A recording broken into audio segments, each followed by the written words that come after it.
following is a production of DallasCowboys.com and the Dallas Cowboys Football Club. How about them Cowboys?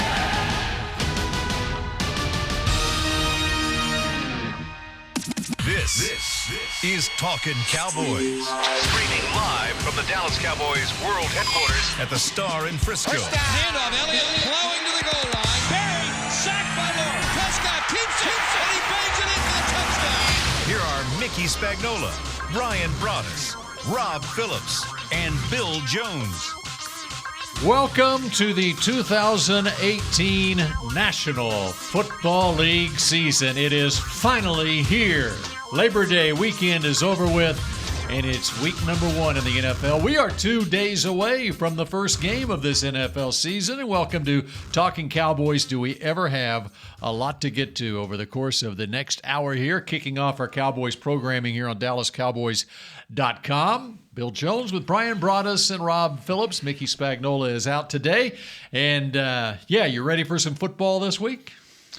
Yeah, I felt like that, once the college games started kicking off, and I was like, okay, then, the NFL season usually is right behind that. So, yeah, I am ready. I think that when you look at training camps, when you look at how we got through that, you look through the roster, the makeup of the roster, the waiver wire, all that stuff that you've had to do here that's really kind of where it's – when I sat down and said, okay, I got to start watching film of the Carolina Panthers today, that's when it hit. That's right. It's Panthers week. It's Panthers week. So, right. I get to watch Luke Kuechly and Cam Newton and DJ Moore. Some of these guys I like to watch play football. It's time for your matchups on the website. It's been a while. Yeah, since it's been a while. those. It's been a while. Yeah. Look forward to kind of talking about it, and looking forward to getting the season starting. And that's the exciting thing. I think opening days are always great. Yep. Whether baseball, football, whatever it is, I'm all horse for racing. Horse racing, whatever. Sure. I'll tell you what's funny. Can I tell a real quick horse racing story? Sure.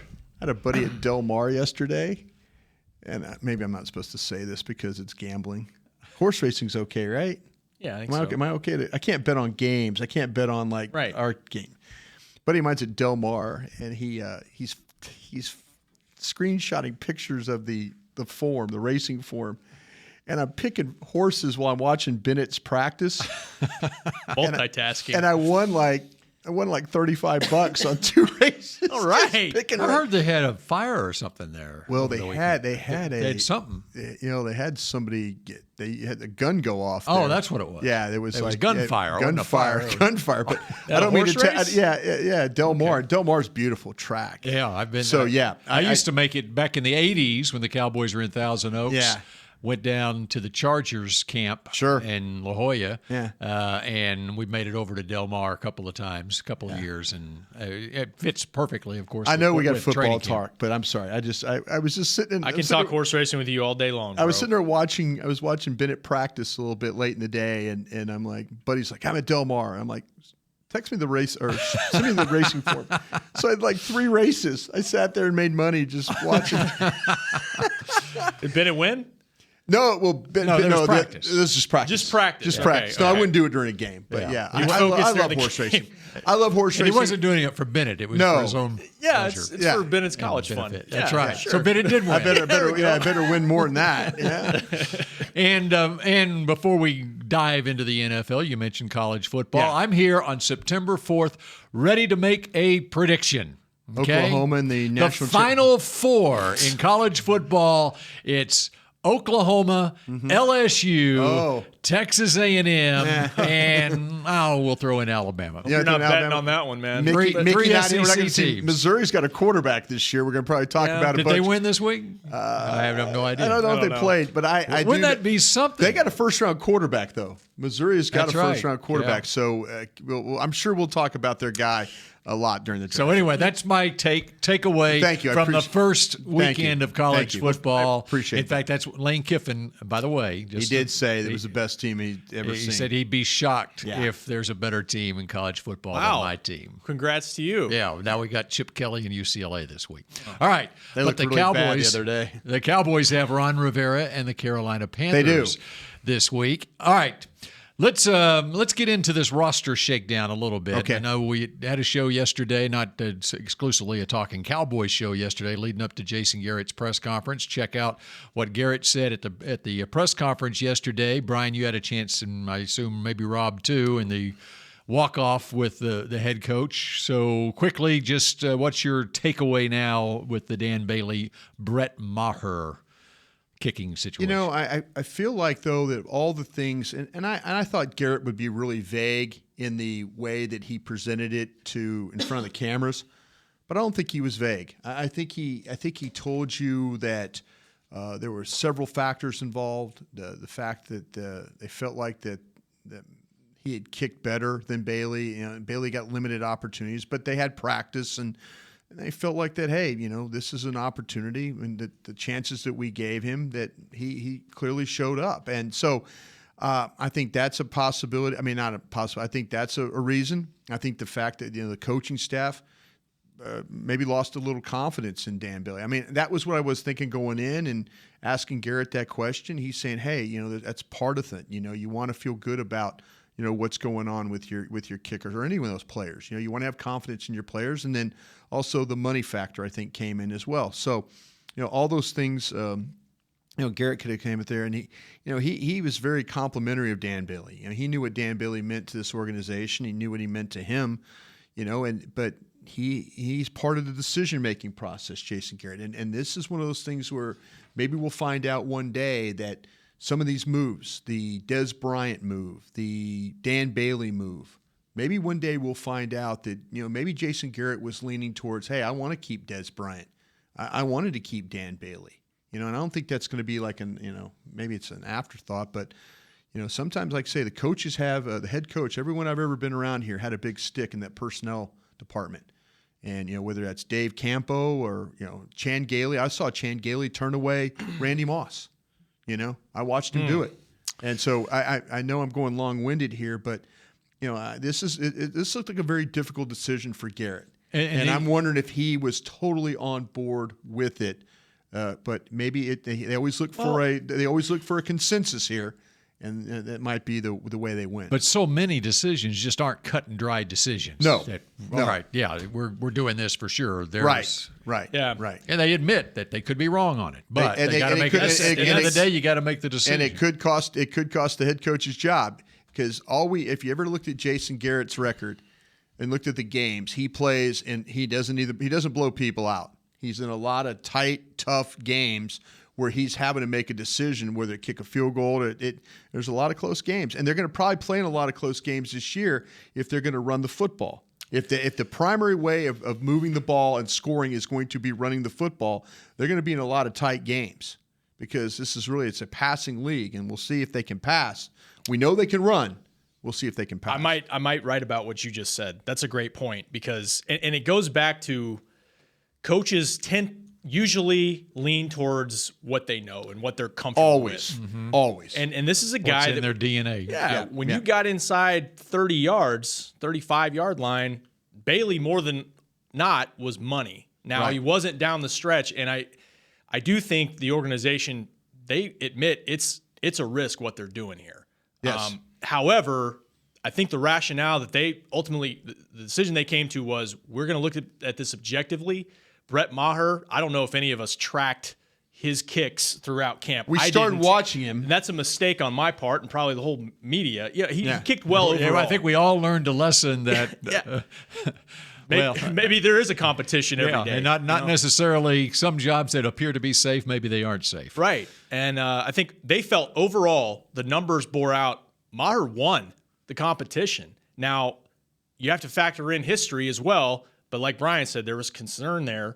Now, Maher could go out and miss a couple kicks Sunday, and they can second guess. But what if Bailey missed on Sunday and they were worried about his confidence to begin with? Then you second guess yourself that way and say, we didn't trust our objective evaluation that this guy was better than our veteran.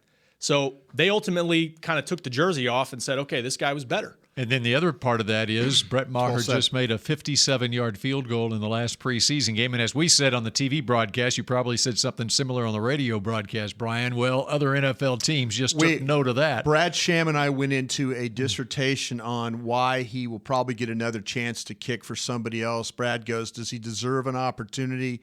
I'm thinking, well, yeah, you look at what he was able to kind of do in camp. You've seen what he was done with some of the games. He did have the blemish. He had a miss in the 49ers game that would have maybe put the Cowboys in a little bit better position to try and But it was it. like a 52-yarder. Exactly, it was. But, those are the things you're thinking about. I mean, they put him out there with confidence. And to be honest with you, I'm surprised Garrett put him out there for a 57-yard shot. To be honest, but depending on what their thinking was going into that game. We were thinking emergency list guy. We were thinking workout guy. We were thinking everything a personnel man thinks of, but making a football team. You know what I was thinking this morning, though? I was thinking, okay, I was trying to play out the scenario leading up to that 57-yarder. I was thinking the opposite of that. Maybe they were trying to put him in position. I don't remember what the play call was on third down, but maybe they wanted him to go out there. Let's see if you can make a 55-yarder. Yeah. But even then, it's like, okay, great. He made a great kick. Maybe he's trade bait over the weekend because we feel good about Dan Bailey. We don't need to see Dan Bailey kick. And ultimately, it's like they wanted to see what this guy could do one more time before they bite the bullet. But also, okay, maybe they're leaning towards keeping Dan Bailey. All right. And what are the chances Maher gets picked up by somebody else? If Bailey missed a field goal in Carolina, we could always fall back on Maher. Or have him on the practice squad. Yeah, have him on the practice squad. Yeah. And he makes the 57-yarder, and they're thinking, you know what? He's probably going to get picked up by somebody. We got to make a decision now. Me personally, and I get what they're at, and it might have been the decision that they couldn't afford to have Dan Bailey on the roster for $3 million and then cut him.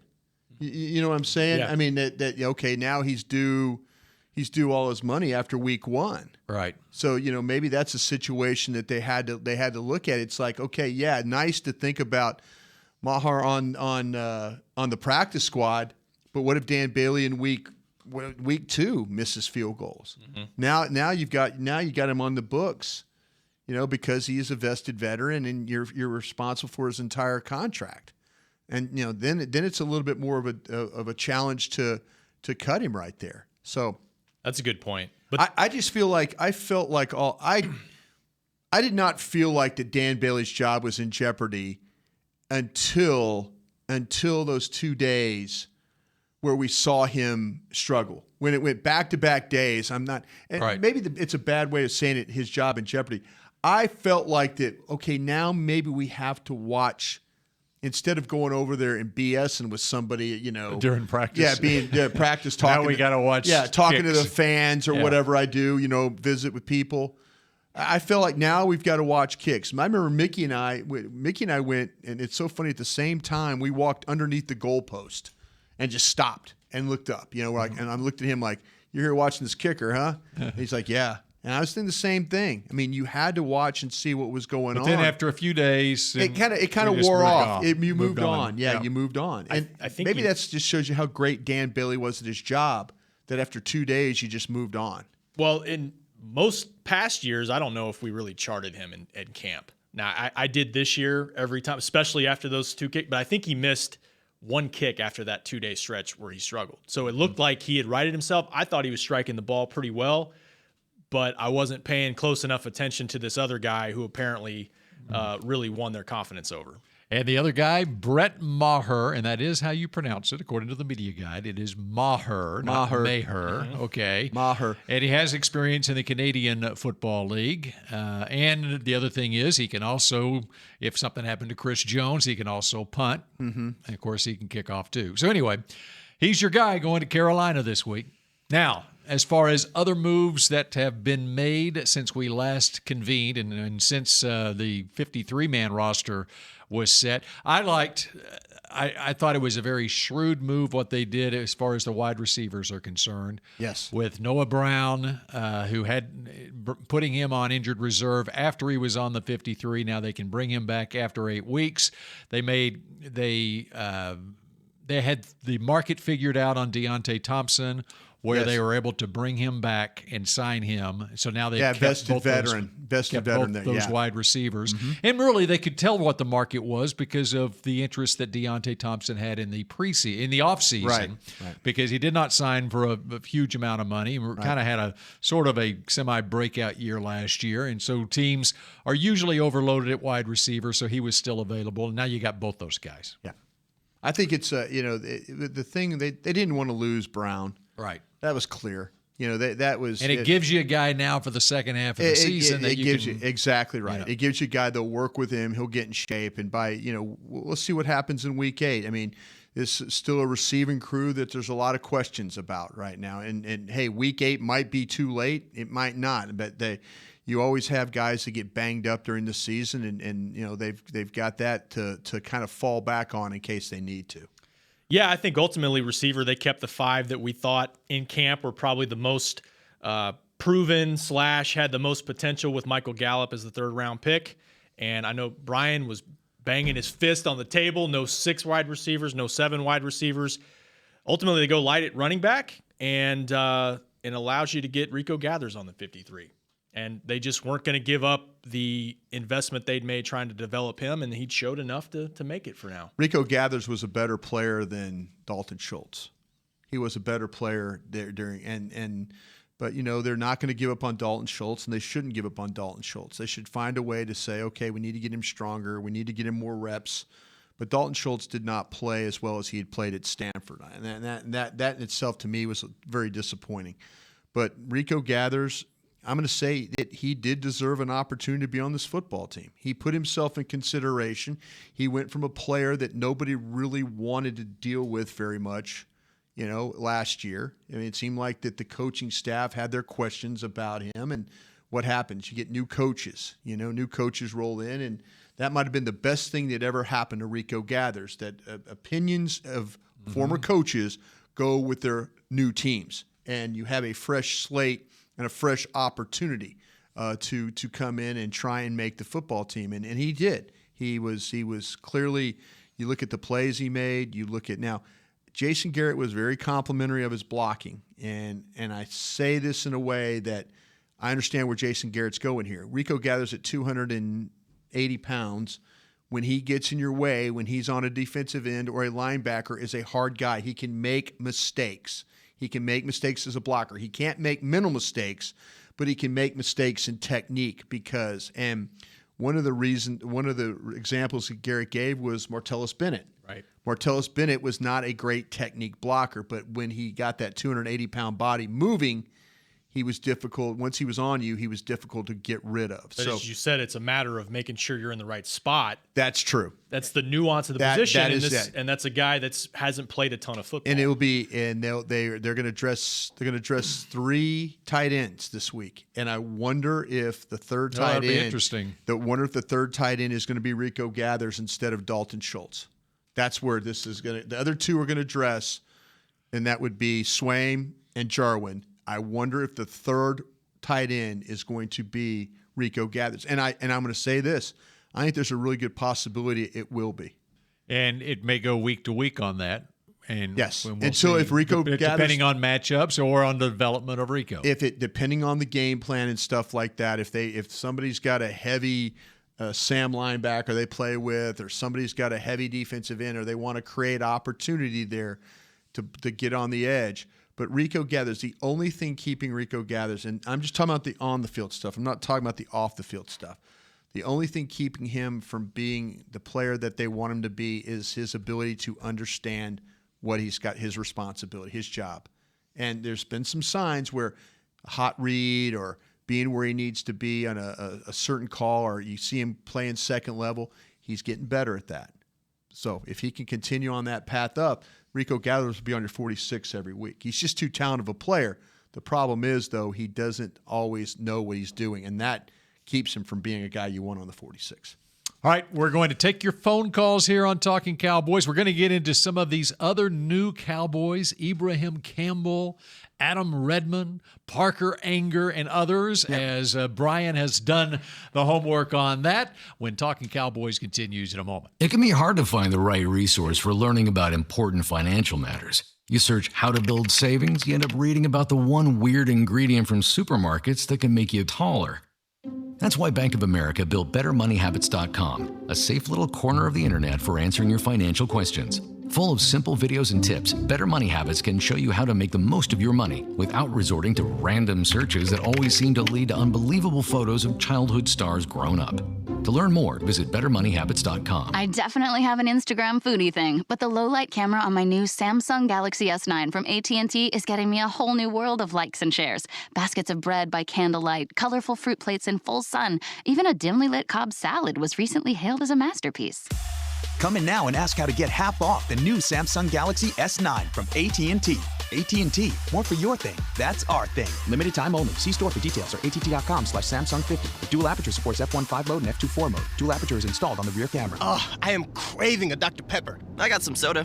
I asked not for soda. I asked for ice-cold, craveable Dr. Pepper. Its flavor is more one-of-a-kind than a four-toed sloth with a thirst for speed. So stop settling for soda and start demanding Dr. Pepper. I love sloths. When you crave a Dr. Pepper, nothing else will do. Grab an ice-cold 20-ounce Dr. Pepper today. Dr. Pepper, the one you crave. To work this big land, you need equipment with values rooted as deep in Texas soil as you are. Like John Deere compact tractors with a 6-year powertrain warranty and big features that help you work less so you have more time to do what you love. John Deere was first in the Texas fields, and we're proud to be on the field as the official ag and turf equipment of the Dallas Cowboys. Find Texas-sized deals at myjohndeerdealer.com/football. Terms, conditions, exclusions, and warranty limitations apply. See dealer for details. Back to Talkin' Cowboys. Tommy John underwear that's guaranteed to never ride up. Trust me, I wear it. It's nothing like you've ever worn before. Plus, it's backed by the best pair you'll ever wear, or it's free guarantee. Shop exclusive Cowboys underwear at TommyJohn.com/Cowboys for 20% off your first order. TommyJohn.com/Cowboys. I need to listen to and heed your spots there, Rob. I was listening, and I need to heed them because I just had to run because I was having difficulty myself there. Oh, no. And so if I can keep it from running up, then maybe I need to make the move. There we go. Right? Things you know, things you learn in live radio. Hosting's so much easier when you're not making adjustments. That's exactly. And That's right. Tommy John. We'll hook you up. That's awesome. All right, I've got one little story to pass along from the weekend. Everyone survived the weekend, obviously. Yes. I came very close to not surviving the weekend. That's not good. Literally. I came about that close, I truly believe. Whoa. All right. On Sunday, some friends of mine and me, we went over to my daughter's new home, and they're moving in. She and her husband are moving in a new home, and they have that popcorn ceiling. Have you ever? That was popular back in the 80s. Houses back then. Okay, so our assignment, and we volunteered to do it, was to get up on ladders and scrape the popcorn off. Okay. Oh, geez. And so the whole house. All right. Now that wasn't where I had a near-death experience. It was after that. Not ladders and no. Okay. All right. So we're just covered with plaster and paint and everything, whatever. And so I went home, and I decided I'm getting in the pool, okay, to get all that stuff off me. I go to step into the pool. I step on the top step, and it was slicker than all get out. I slip. I fall to the side, and I guarantee you, I came an inch or two away from hitting my head on the side of that pool. Oh, I mean, I fall, and I'm still sore on the left side. My knee, which has torn meniscus already, it was buckled under, and I could just feel, as I'm falling, I'm saying I just blew out my knee. Yeah. And now I'm thinking, I'm going to hit my head. Yeah. Whatever. I go slow motion experiences. Exactly. Yeah. Right. And I just sat there afterwards. I went, oh, I got a scrape on my elbow, and that's it. I'm lucky. Wow. But more than anything, what this brings to me to the Talking Cowboys and the NFL is, okay, my knee was killing me. immediately after that. My hip, my shoulder, whatever. I'm thinking, I just got hit by a 300-pound lineman. I mean, this is what these NFL players go through every single Sunday. And here it is. It got a little better yesterday, and I feel fine today. Yeah. But you can understand why you have a schedule now that gives them a day to recover on Monday, and they don't get back here until Tuesday after a game because you need that time. And of course, their bodies are 30 years younger than mine, But anyway, I'm glad you're all right. That's scary, man. I thought you were saying something with the plaster. Got swallowed a big chunk of it, looking up, and it was poisonous. No telling you about the asbestos thing. I mean, we had the mask on and goggles on and everything. Okay, so right. Well, good for you. I mean, I would have been anyway. I'd been like, I have no mask, and it got in my mouth or something like that, and I'd have been like, really like sick. You know? That was a horrible experience. I'm still having a hard time getting over it. Anyway, all right, let's get to these new players. Ibraheim Campbell. Yes. What does he bring to the party? I'll tell you what, with Campbell, and it's up on DallasCowboys.com, the reports and stuff, and I was impressed. We saw him in the Cowboys game against the Texans the other day. He was around the ball. He is a fierce hitter. He's a wrap-up tackle guy. He's a guy that's 5'11", about 215 pounds. He's got really a strong safety kind of a build, but they play him as they'll play him down, but they'll also play him as that single high guy, and you'll see him react. There was a play, I remember a particular play, when Gallup dropped the ball in the slant. He was coming fast to defend that play. So with Campbell, he is a veteran guy. He has played in this league as far as he's made some starts. He was with Cleveland. He's drafted by Cleveland in the 4th round. I do like his ability to tackle. I do like his ability to play physically. I do like the fact that you can play him down and you can play him back, and he seems to have that kind of flexibility to his game. He's not just a down guy, and I think that's something that they were kind of looking at. Can we get a guy that's just not a down guy? But here he's got that ability to play in some coverage. He was having to cover some linebackers. I don't know if I would put him in the slot like what they do with Xavier Woods, but I think there's some things that like what they do with Jeff Heath that play, they have to play Heath back. They could play him down, be a little bit interchangeable. Because you prefer to see Heath around the line of scrimmage more. I would. Because he's the way he reads things, and he's instinctive, and he can come up and make plays. And now Kayvon Frazier, we think he's going to try to go week 1, but at least this guy gives you some versatility in case he misses some snaps. This guy's a better. They're both physical players, but I think if you said who's a better tackler, I'd say Campbell's a better tackler than Frazier. And I think you could play him in more coverage situations than you can Frazier. Okay. So that in itself, I think, is a good thing.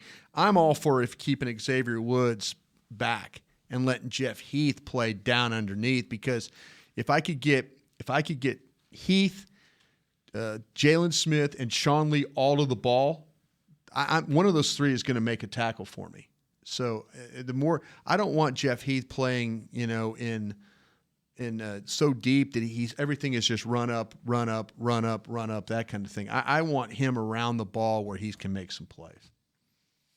And when you look at Houston, they added Tyrann Mathieu in the offseason. Right. They also drafted Justin Reed. Right. And so you can understand where Campbell he fell short in Houston, but there's an opportunity here in Dallas. Did they sign Decoud? Is that who you told me? Decoud is. They already had Decoud on their roster. Decoud, Treston Decoud on their roster. Yeah, but I think he's on a Cowboys practice squad now. Oh, you're talking. Yeah. Oh, you're talking about they meaning Dallas. I thought you meant Houston. Yeah, reports now that he's signing to the practice squad here. Okay. So, okay, good. Yeah. There you go. Right. A little more depth there. Yeah, a little bit more depth at the position and all that. So, all right. How about these linemen? First, you had Parker. And we're hearing the pronunciation Anger. On Ehinger. Of course, he went to the University of Cincinnati. Parker Anger and Adam Redmond. Yes, and then Anger, he's a guy I really liked what I saw. He was playing tackle at Kansas City. He wasn't really playing the guard, but he's played both in his career. But I evaluate like that position, Flex. Yeah, I evaluate him as a right tackle, and I'll tell you what though. There was things about, I like the ability to finish. I think there were some things with him where you at guard, I think it's a little bit easier. For a tackle, his His balance wasn't always good. There was times where he'd have 3 or 4 plays where he was really good. You see him in position, and then it's that 5th play that all of a sudden, why is the head down? He's lunging, trying to. But I feel like, though, if you put him inside, he's probably better suited than having to play out in space. He's athletic enough to do the stuff that they want to do with the pulls and things like that. He could second-level block. He could reach. He could scoop. Those are the things that they're going to ask him to do. I like the way that I like the way he finishes. I think that's a good thing for him. But, yeah, he's got that ability. If they had to play him as an emergency tackle, I don't think you would be, to get out of a game. I think he could do it. But he's better suited to be playing guard, to play inside, where he can use more of his ability to get up on guys, to stay with guys. The sustain is really, really good for him. So he played as a rookie quite a bit for the Chiefs, and then got a really bad knee injury. And I don't think that's robbed him of any of his quickness or speed or anything, or lateral slide or any of that stuff. But it's something you have to kind of keep an eye on. So if one of your tackles misses snaps, you're going with Fleming as your swing tackle. Yeah, that's what it sounds like. If you in this game, they're going to try and get these 2 guys ready to roll. With and the thing I like about Redmond is Redmond's a scheme fit for him as well, because now here's a guy and I always say this because when it pertains, if a guy has trouble extending, he's really kind of a belly-to-belly blocker, and I mean that's really a close guy. If you read that what I say, that means the guy's getting real close. He's not able to really extend, and this is the thing I think with Redmond that they like is the fact that he could get up on his guy. He's a better angle blocker. I mean angle like blocking back. He's not going to drive people off the ball. He's going to get into his block. He's going to hold on. He's going to shield from the ball's going to go behind him. He's going to make the defender run through him to get to the ball. But I saw some things where, again, second level stuff, what they do with Travis Frederick. I always talk about Frederick's ability to cut the defense in half. This guy could get up on the second level, take some linebackers, give Ezekiel Elliott, give the backs a little bit of a cutback lane if he had to play. And they pulled him quite a bit. He's a 296-pound guy. So he's built more like what you would see with Connor Williams, but you see the athletic ability, and I think that's why they went and got. He's better than what they were going to get with Marcus Martin. Marcus Martin was a big, boxy, square guy, powerful guy. I compared him to Ron Leary, the way he looked, when Ron Leary was big that way. This guy's not. This guy's more of an athlete, and I could see why, because he's a better scheme fit because of the mobility. So they are better at backup offensive line. They are better now than what they were a week ago. Yeah, because the whole idea was to try and find somebody that was better than Kadeem Edwards. That was the whole idea. Yeah, find. They went out and they got a couple of young guys that have had some experience, have played some preseason games. Those are the kinds of things. I mean, that's what you want. When you talk about Anger, he's a guy that's been. He's played. I mean, he's made some starts and stuff. That's what you want. You don't want to throw a Kadeem Edwards out there who hasn't had that experience. And he's not 30 years old. Yeah, it's not like a Byron Bell coming in here. This is not a Band-Aid. This is not a Band-Aid. This guy can legitimately play. And so, that's the whole idea. They've been chasing this. They've been chasing the swing guys, and now they lost their best swing guy because their best swing guy is now having to play as a starting center. So, that's why they had to make the moves they did. They've gone out and tried to address the 2 spots they were most thin. We just talked about safety and interior offensive line, so they've tried to upgrade there. We'll see if it works, if they have to use those guys. It sounds encouraging on Travis Frederick, although there's no timetable still. Yeah. But obviously they feel optimistic that maybe he can get back within the next 2 months. The fact that he was not placed on IR after being obviously he's going to be on the 53 to start because they want to keep that chance open. But even now, here we sit on Tuesday, and he hasn't been placed on IR. That gives you hope that. Can I be the wet blanket guy? Yeah. Hey, Jerry Jones is gambling here. He's gambling. They don't know. They don't know. Right. You're right. You're right. They don't know. They don't know. And in all honesty, I don't think Travis Frederick knows. Right. And I don't think his doctors don't know. But they're gambling that because Frederick, they're gambling on Frederick's ability to get, he's a professional athlete, to get himself in condition. The minute they say you can start lifting, you can start doing all these things, Travis Frederick will be there 24 hours a day trying to get himself ready to play. But they are looking at a hole card right now, and they're not sure what that hole card is on the river. And then I'm using poker terms. No, there. I got you. But they're hoping that they draw the inside straight. Clarify for me the rule on injured reserve and returning from injured reserve during the season. It is 8 weeks from when you get placed on injured reserve. Right. So there would be if you're sitting there thinking, okay, if the doctors say it's going to take some time to get his strength back, best case scenario. Right. Best case scenario would be he's back in 4 weeks, whatever. Right. Probably. Yeah, I'm just speculating. I have no idea. But there is a place somewhere in there where you would want to, if it looks like it's going to linger. If it looks like this is the gamble. This is the gamble. If he doesn't come back within 8 weeks, you put him on IR.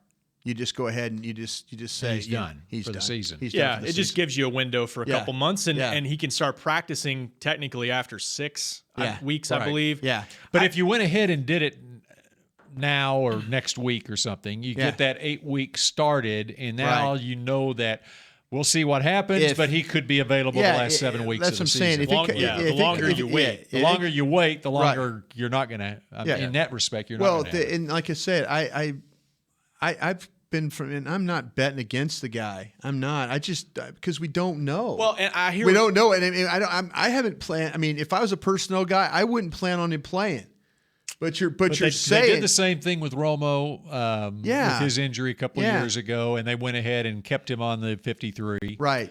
Little different because that was a structural deal where you can kind of project you had numbers on it. Yeah, I will say this because to Brian's point, this is something they won't rush. If he's not, because this is about his long-term well-being with his family, and that's the most important thing. So I don't think they're going to rush him back because he's starting to feel, a little better.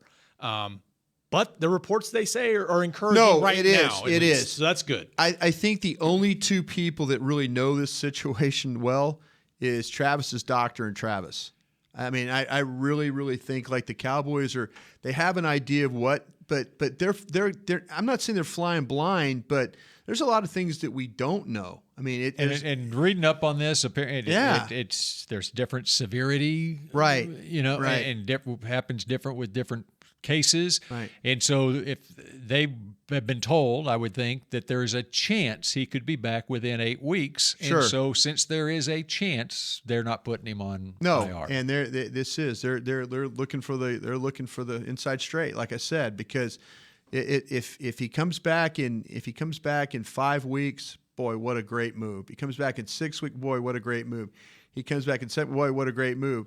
Now you're getting to 8 weeks. If he comes back, you're like, okay, well, maybe you could have used the spot, but it's still, you kept him. You're just trying to, your hope. You're playing with hope right now is what you're doing. And, sometimes hope is not a very good game plan.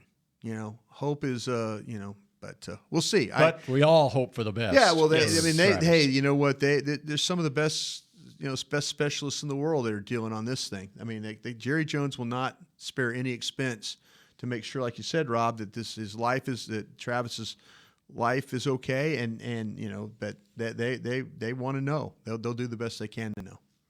Yeah, what I've heard about it, excuse me again, is that the treatments help, but some days can be better than others. Even after that, you can feel good one day, and the next day it truly is a day-to-day proposition until the symptoms go away. And I think eventually, if you catch it early enough, it will. Now, it's another thing to go up and play all-pro level football after this. So, I'm with Brian in that you just don't know. But I like that analogy. You're taking a calculated risk that you can get your all-pro center back at some point. Yeah. All right, and we are taking a calculated risk that there will be phone calls for us to go to when we come back here on Talkin' Cowboys.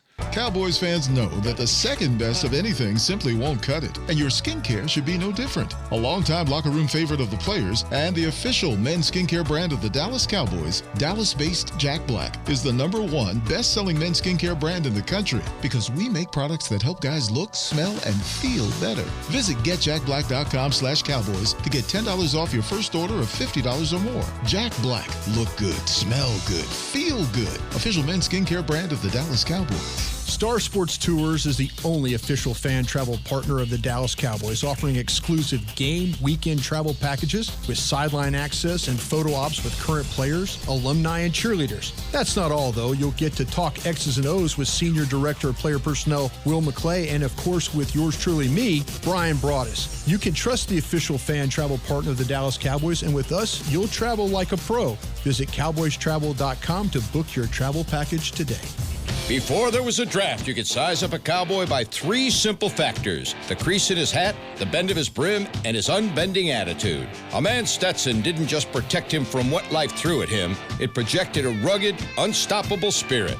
Stetson hats are still American-made with pride right here in Texas. They're still the unofficial crown of all self-respecting cowboys, and Stetson is proud to be on the field with America's team. Find a retailer nearest you at stetson.com/cowboys. What does it mean to be a Dallas Cowboys fan? It means you've got the passion and the heart to do your part supporting the boys no matter what. That's why when the game's on the line, you're on your feet, whether you're at home or in the stands. Actually, you're more than a fan. You are a member of Cowboys Nation, and so is AT&T, doing their part to keep you connected to America's team all season long. AT&T is a proud member of Cowboys Nation.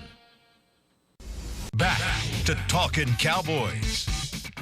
Talkin' Cowboys continues from the Star in Frisco. And yes, I do wear readers. Yes. Do you like me in my readers, or do you prefer me not wear readers? You do whatever you need to do, Bill. I think it's Whatever very distinguished. gets the job done. It's very distinguished. You know, I'm just sitting there looking at it.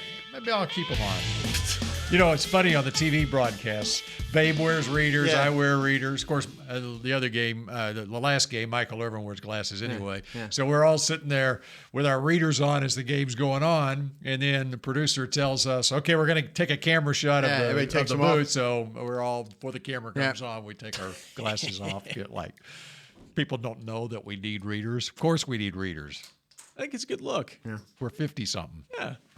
One of these days, Rob, you'll need readers. Life happens. That's right. Life comes at you fast. That's exactly right. How about we go to Adrian in Texas? Adrian, where are you in this great state of Texas? Well, I'm from Weslaco. Weslaco, all right. There we go. Weslaco, what's their nickname? What's the high school nickname? We don't have a high school nickname. Oh, okay. Well, sorry. A Texas town without a high school. All right. Yeah. What do you got? I have a question for Brian. Yeah, go ahead. Brian, I noticed that with that Bailey release, the Cowboys saved $3 million. I don't see why they're not going after Earl Thomas. Can you respond to that? Well, because they have the extra money. That's why why they're not going after Earl Thomas. Is that the question? Is he there? Yeah. It takes two to tango. Yeah. And if you've listened to me or followed me on Twitter or anything I'm talking about, John Schneider and I go way back. John was my intern at Green Bay, so I know John. But this is one of those things that John will not talk to me about but I know why he's doing this. He's not giving this guy up because it sets a bad precedence in his locker room. He doesn't want guys. John Gruden gave up. I mean, John Gruden knew he couldn't sign Khalil Mack, so he just gave up on it. He took what he can get. John doesn't feel that way. I know John. John does not feel like he does not want players coming in and demanding to be traded and all that. You know, I do know for a fact, and talking to somebody other than John Schneider, when Earl Thomas went and made that little jaunt to the Cowboy locker room, John Schneider was ready to get rid of Earl Thomas at that point. And Pete Carroll told him, no, we're not going to do this. We're not going to do this. But I heard that from some other Seattle folks.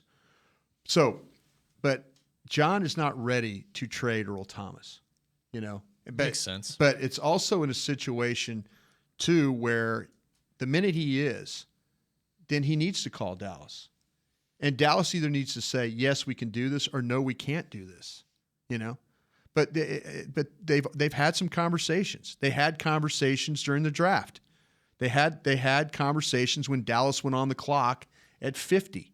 We were here in this room, draft show. I was thinking they were talking about a possibility of a safety. You know, the kid Moore, we were talking about him from Southern Miss. Oh, maybe they're going to take this guy here. It's a good opportunity to grab a safety.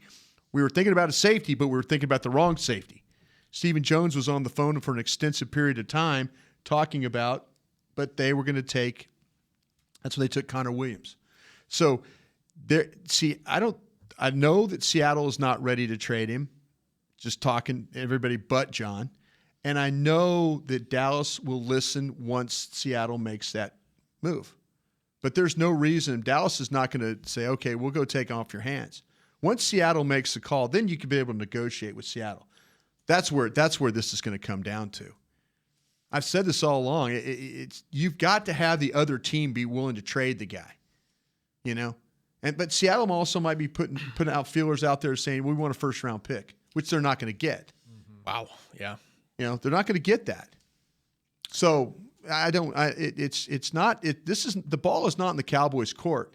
The ball is in the Seattle Seahawks' court. The caller asked about money.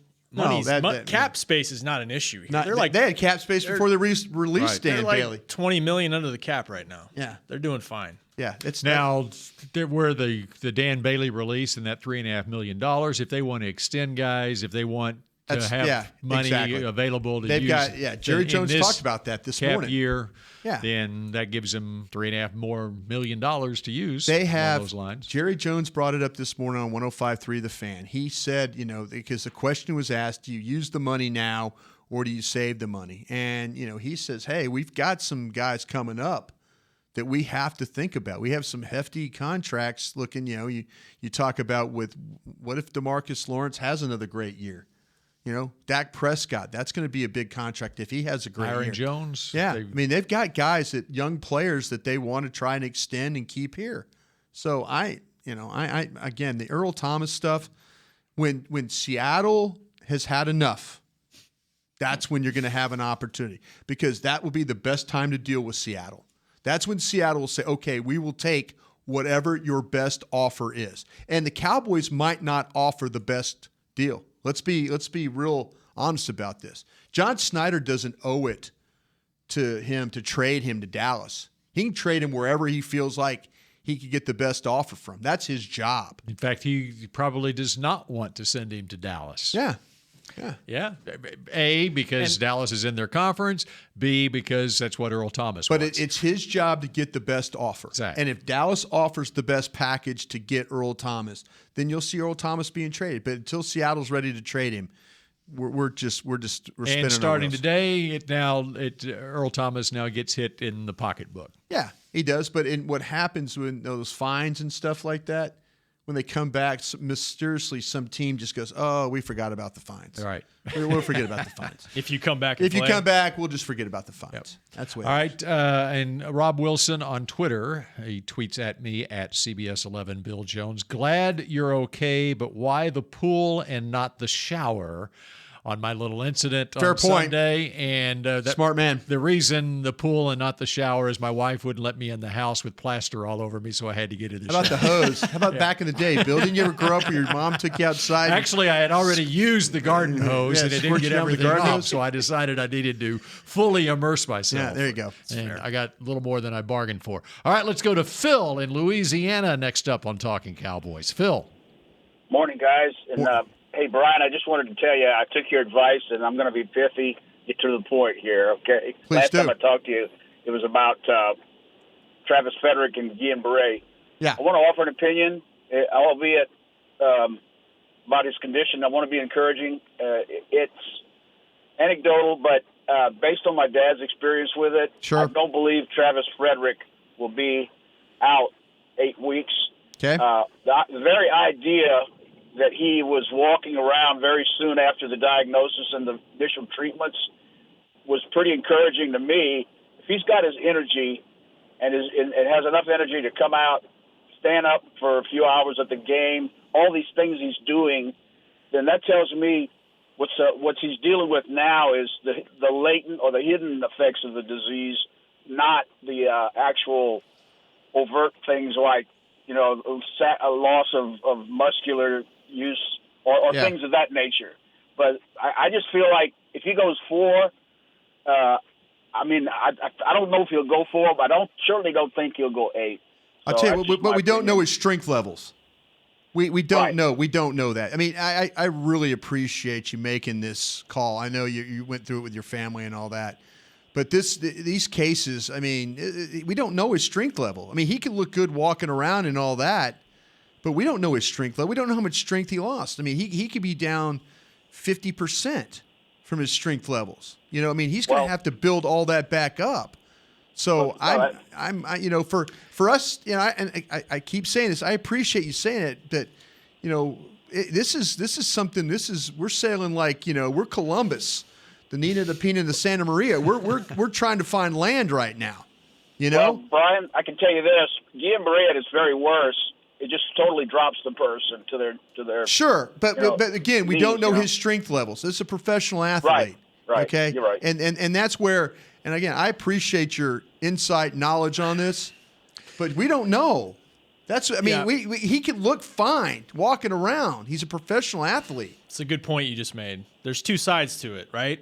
He's a professional athlete, finely tuned athlete, young man, you would think conceivably recover fairly quickly if it's caught quickly, right? Right. But he's also in a profession that you got to line up against 300-pound guys. If he's 75%, that's no good. Who does Carolina have lining up over the center this week? Friggin' Dontari Poe. Dontari Poe. Short and Poe. Who do the Giants have the following week? Yeah. Some dudes. Snacks. Yeah. Snacks. Yeah. Who eats centers for snacks. That's right.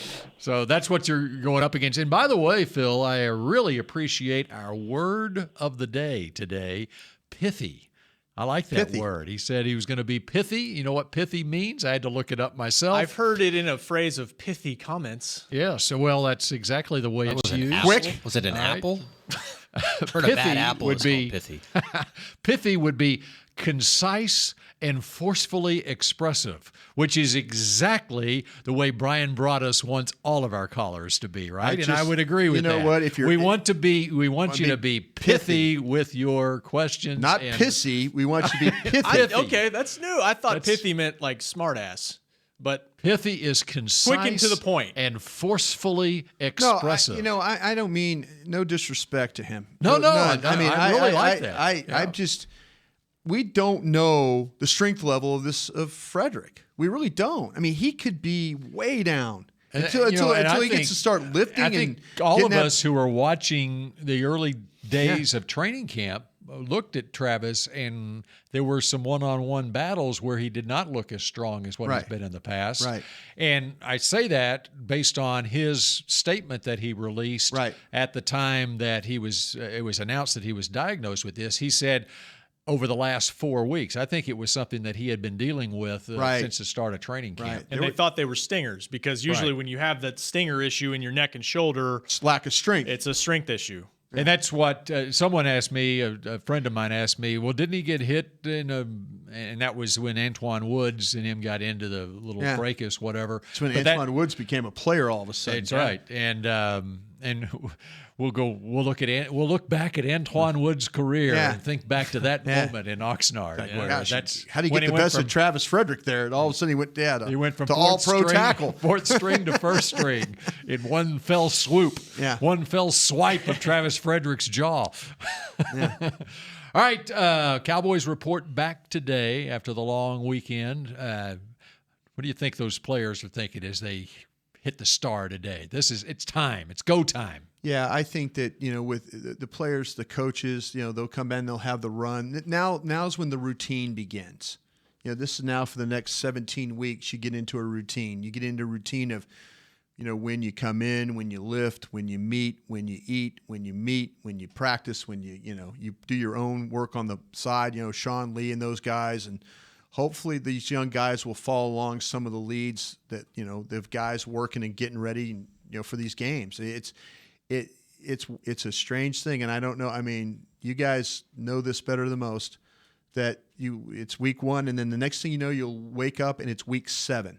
I was just thinking that driving in, it happens fast. Because it's Groundhog Day. It is a routine for us, too. It happens really fast. But this is where you go to Carolina, and I'm just going to say this. They have got to find a way. If they want to be a playoff team, not only you think about what you have to do in your own division, which will be very difficult in itself, you cannot go and be 1-3 against the NFC South. Those are the teams you are battling for. Even if you're in a wild card spot, you are battling those teams. I mean, they put 3 teams last year in the playoffs. You got to think about the teams. You're in a battle with Seattle probably, depending on what the Rams do. You play them. You cannot go out and give these games away. You cannot go out and be 1-3 against. How about the first 4 games of this season? Well, yeah, and you think about it. If you look at it, there's another team. You think about Detroit is the 4th team in the way it is. I think a lot will hinge on this NFC North. This NFC South. You just can't go through and be 1-3 against these guys, because at the end of the day, when they line them up in December, they're going to say, "Oh wait, Falcons were 1 game better than you. Now they get to go play. They get to go play a wild card game against the Rams." And then what they do, they beat the Rams, and then they turn out, now they're playing against the Eagles. And they were 1 really bad play call away from being in the NFC Championship game. So you cannot go out there and give these games away. You got to be ready. You got to get out of the blocks. This Carolina game is really huge, and not only to start the season, but also to find a way to keep Carolina behind you in the playoff hunt. Because your point is head-to-head tiebreakers when it comes down to December. Yeah. And Bill, you talked about the first 4 games. Look at the quarterbacks they're facing. Cam Newton, Eli Manning with maybe a better cast around him. And better running game for sure. Russ Wilson and Matt Stafford. Yeah. And we've talked about how good this defense has looked. They may have to carry things this first month and at least keep things interesting for the offense.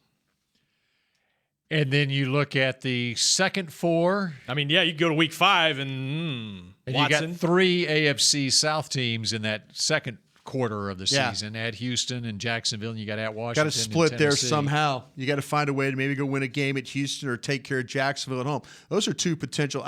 You could say what you want about Houston, but we saw them the other day. I know that was a lot of their backups and stuff like that playing. That's a good roster, though. It is. That's a really good roster. It is. And the fact they're loaded for bear this year. And we didn't even get to see Watson, the quarterback there. He could be a very different. 19 touchdown passes in 6 starts last year. Yeah. They were averaging like 40 points a game back-to-back. Games. That's 2 back-to-back defenses right there that are going to be. If they're healthy. If they're healthy. That's right.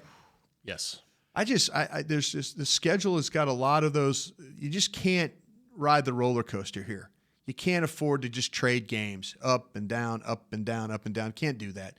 You got to find a way. When they won that 11 straight games in a row, they do the AFC North, which I thought was going to be really, really difficult. And they also swept the NFC North, if you remember, Green Bay, Detroit. They also swept all the road games. Yeah. So there's no excuse. If you're going to be a 13, not to say the Cowboys are going to be or need even to be win the 13-3, but to win the division, you got to go on the road and win. You've got to go on the road, and it starts at Carolina this weekend. You probably need 10 wins. Yeah. You probably need 10 wins to get in the playoffs this year. Yeah. And I think these first 4 games are so important. And so don't get behind the 8 ball. This is where when I don't like it when fans say this. I hate the must-win game. Is this a must-win game? They're all must-win because you only play 16 of them. Right. That's what's the beauty of the NFL. Every game is must-win. They must win against Carolina. They must. People say, "Oh, you can't go through life like that." Yeah, I can, because there are only 16 of these things. And at the end of the day, they're going to add them up. It's not the NBA. It's not Major League Baseball. You can't rest guys. Yeah, you can't have 16 days. You cannot afford a 4-game losing streak in the NFL. You do that, you're not going to be in the playoffs. Or 2. You go 0-2, you start 0-2. Someone do the research on how many teams with a 4-game losing streak have made it even to the playoffs, much less having any success. I think that San Diego, like in '98, started 0-4. Seriously, I think they were one of the few. But it doesn't happen.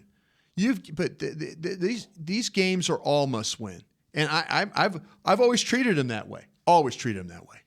All right, that does it for Talking Cowboys for this Tuesday. We will be shouting at you again tomorrow and look forward to the break later today here on DallasCowboys.com. This has been a production of DallasCowboys.com and the Dallas Cowboys Football Club.